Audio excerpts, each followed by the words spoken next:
What's up, ladies and gentlemen, and welcome to this POV review by Autobahn. My name is Max, and today I'm taking you around the all-new Porsche 992.2 Carrera. This is the 911, and we already did a review. I went to Spain to the Ascari track, and I did a review on track and on the road. But we didn't have that much time with the car, and of course we didn't have an Autobahn. So I needed the car again. And luckily I was able to get it very quickly, so big thanks to Porsche for that. This is one of my favorite sports cars, and I really love the base car. The base 911 Carrera, I think, just has something special, something cool. You're not trying that hard, you know, it's just a pure experience. And yeah, I really like it for that. So today I'm going to show you around it. We'll talk a bit about the Carrera, but not too much because I already did that. We'll take a look at the spec, and then we'll take it for a drive towards the Autobahn for an Autobahn blast. Now, we'll do a quick recap of the most important changes for the 911. Of course, the 911 GTS got the new hybrid drivetrain with the single turbo 3.6 liter flat six with all the clever electronics. This retains the 3 liter bi-turbo flat six with 394 horsepower in the new 992.2, which is 9 horsepower more than before, the same 450 newton meters of torque. And at the front we have a new front bumper, and they integrated all the lighting units into this one headlight. As you can see, you have all the lights in there, so the fog light is in there as well. You have the new like narrow slivers of daytime running light, and these are Porsche LED matrix headlights. Now, because they freed up this space in the front, they could have those active aero flaps on the GTS, but you don't have that on the base Carrera, so you just have a big air intake here. The Carrera also gets the intercooler from the turbo, which is new, and the turbos from the previous pre-facelift GTS. And it just got a little bit better. It was already really great, but it just got a little bit better. Little splitter there as well. This is Lugano blue, by the way, very nice color. Also had the same color in Spain. It's kind of a retro cool color. I really like it, but I liked it more in combination with those classic Carrera wheels. These are the Carrera exclusive wheels, and they are one size up from the standard wheels. These are 20-21 inch. Normally you get 19-20, and you have regular steel brakes on the Carrera. No option for PCCB carbon ceramics, which is a shame. That is one of the few reasons I would upgrade to a Carrera S. Goodyear Eagle F1 tires on this car as well, which is great. 7 new wheel designs, and we have the regular PASM active suspension management with a sport and a comfort setting, but it's not the lowered sport suspension that you get on a GTS and that you can get on a Carrera S, for instance. So that is a difference for the Carrera. There are things you don't get, but there are also things that you can't have as an option. This car also has, I think, the upgraded fuel tank, which is great. Little sunroof. And then at the rear we've got these 21-inch wheels with a 305 section tire. This car also has the optional clear glass for the LED bar, which is a little bit bigger than the pre-facelift. You do have a red light, of course, as you can see, but you have a clear lens for the rear lights as well. And then the sports exhaust is optional on this car, which is nice to have. Also quite like the tips of the regular one, like the trapezium square sort of rectangle tips. They are like super basic. I kind of like that. But the sound you want from the sport exhaust, of course. So engine, you can't see anything, but this is the 3 liter that sits below here. As I said, you get the turbos from the GTS, 9 horsepower extra intercooler from the turbo. This is a new design as well, with the little stripe in the body color as well. Yeah, it's not a big change. Bumper is a little bit different as well. It's not a big change compared to the pre-facelift, but they just made it a little bit better, basically. So, in here, also not a big change. We do have a lovely new steering wheel with a drive mode and sport response button. which is new for the Carrera, and you get a little bit more standard equipment on the Carrera as well. Unfortunately, this car has been spec'd with all black leather. You might remember the Lugano blue one I had in Spain had this lovely cognac interior, and I even learned over there that you can have this piece in wood, which is super cool. I would definitely get that, because that car also had wood on the dash. That would be just amazing to me. I think that's so cool, but I'm probably the only one in the world. Yeah, carbon here on the door sill with the 911 Carrera badge. Super nice. Now, there are two things that they ditched that are going to upset the purists. Number one, you don't have a turnkey starter anymore, so you have a regular button, and that fires up the all digital display. So there's no analog rev counter anymore, which is a shame. You do get a few new screen ones, so you can of course customize every screen, but you can also just change the entire setup. So you have this one with 5 dials next to each other, which are all readable. So in the pre-facelift, the outer 2 were behind the steering wheel, which was kind of annoying, and this does work better. And then this is the the Sport Plus Speedo with a very small digital speedometer in the center there, and it's been tilted so that the red line is at the top, which is a motorsport thing. So you always have, you know where to shift. It's at 12 o'clock, which is great. So interior, still, it's just amazing. This car is so freaking capable as a daily driver. It just boggles my mind every time, because its interior is so spacious and it still feels like a special sports car to drive at the same time. I mean, is it as, you know, as crazy as a McLaren or something? No, it's not, but it ticks so many boxes, and it is good at so many things that I think is just amazing. So still have the 8-speed PDK,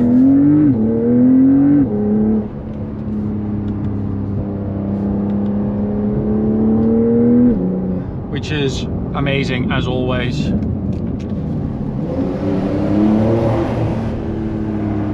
Horses.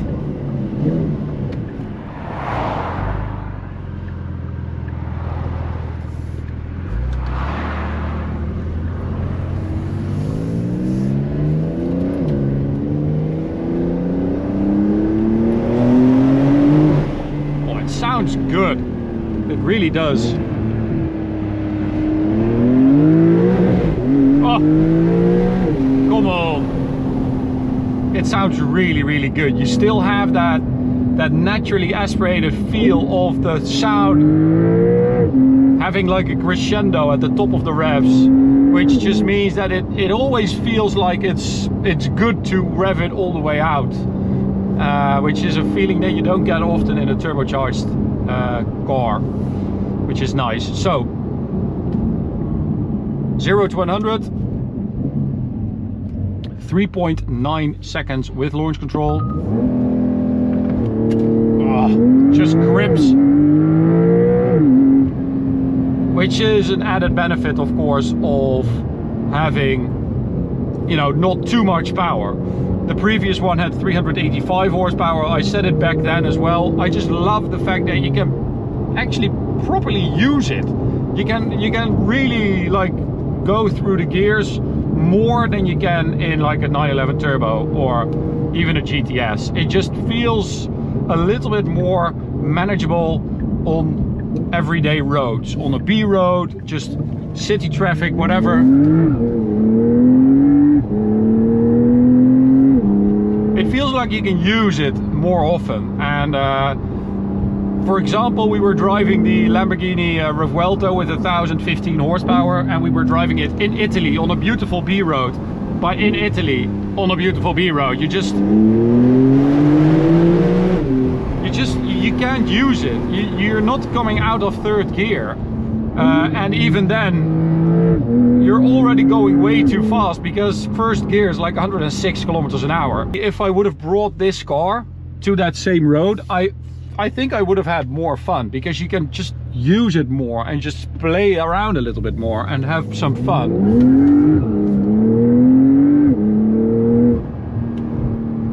lovely. It's just such a lovely car. Do you miss all the things that you can get on more expensive Porsches? I mean, if you drive them back to back like I did in Spain, you do feel like, you know, this is missing something. But do you need it? No, you really don't. You know, the rear wheel steering, the torque vectoring, the sport suspension, everything, you don't really need it. You've got adjustable dampers, you've got the sports exhaust with a button, rear wheel drive, automatic gearbox. Unfortunately, you cannot get a manual in the Carrera, that is really a shame, but then you have to wait for the Carrera T probably, that will be coming.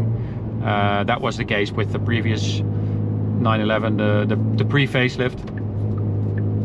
As you might remember, we completely transformed our workshop with this gorgeous floor by Floormax. Now, back then I showed you the installation, which is super easy. I showed you everything that we did, why we did it, why we chose this design. But now it's time to dive a little bit deeper into what it is. This 7mm thick premium PVC tile that we have installed right here. In a workshop, cars are moving around, stuff happens. My foot slipped, I did an accidental burnout. Oh no.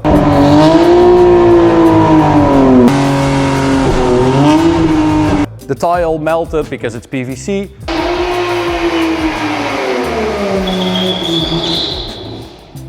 But the ingenious thing about this type of floor is that you can replace the tiles individually. So I took 12 tiles from the floor and I replaced them, meaning that the floor looks brand new again. This is 6 months of use. We are super happy about it. It is anti-slip. It is super suitable for workshops or garages or maybe even a fitness club or something like that. It is extremely fire resistant. It can also take a punch. It is very suitable for heavy loads as well. You can even use a forklift on this floor. It also has very good chemical resistance. And another benefit is that it also enhances the thermal and acoustic insulation of the floor, which is great. You can also have custom logos, as you can see. So this is the Floormax logo. We also have Autobahn and Evolution M back there. It is wear resistant. It is just the perfect solution for our workshop. So if you need a floor for your workshop, they can do smaller or bigger surfaces. Make sure to check out Floormax and use code AUTOTOPNL for a 10% discount. Enjoy the video. There is, however, I think there are two moments when you think, okay, maybe I need a Carrera S, which, you know, the Autobahn is one of them. Sometimes you're like, oh man, I've been going for a while and I'm still at only like 250 or 260.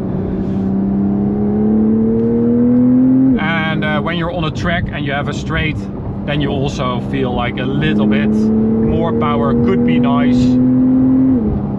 The pre-facelift Carrera S had like 450 horsepower, so that is a nice bump. But I think this is enough for most people in almost all situations. And better still, I think it's the more fun car to drive on almost all roads. So here we go, full throttle. It's not a slow car by any means, don't get me wrong. We did 980, 100 to 200. The top speed is 294 kilometers an hour, but we know that the 992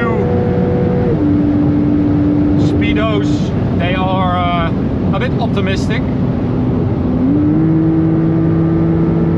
So you should be able to do like 310 on the speedo.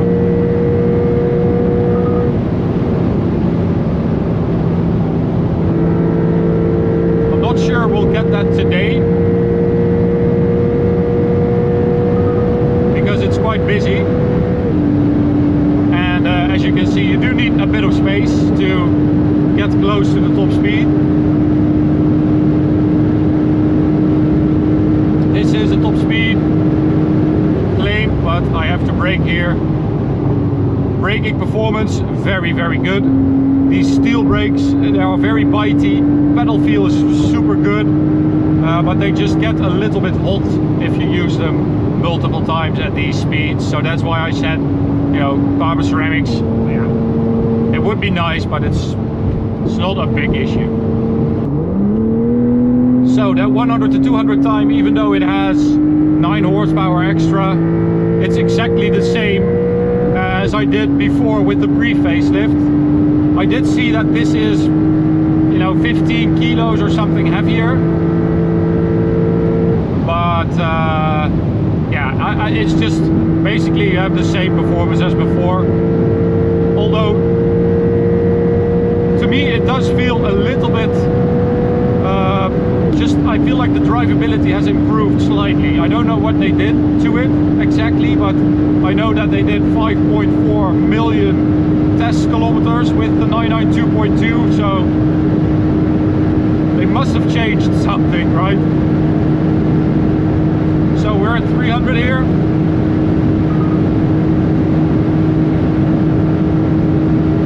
That's 303, 304.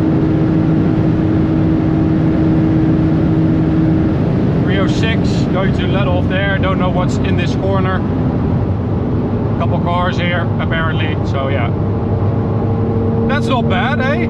306, but I don't think that's the ultimate top speed, so we might do another evening run sometime soon to see what the real top speed is of the 992.2 Carrera. Oh, but that is just, it's just such a lovely car. It is so freaking good. Now my brake pedal is starting to vibrate slightly, so I can feel that they're getting hot. But my god, what a car. I've been driving it since last Friday or Thursday, so like 5 days, and it just does everything. It does everything so well, and it feels so well built, it feels solid, it's amazing, it really is. It is a little bit more expensive though than the previous one, but you do get some more equipment as standard, so I don't know, you know, what the real difference is there. But they are expensive. It kind of took me by surprise again, like so many cars do these days. But you know, prices are different in all countries, so check it out. And I always feel like if it were my money, I would just go for a base Carrera, because this is already so good that I would be so happy with this. I think it's cool. It has a pure driving experience, and I would spec it in some kind of weird way with all the wood and all the cool cognac leather, and just I would be such a happy camper. So I hope you enjoyed this video. Thanks for watching. You can subscribe by clicking the big button in the middle. You can also check out this video or this playlist, and I hope to see you at the next one. Bye.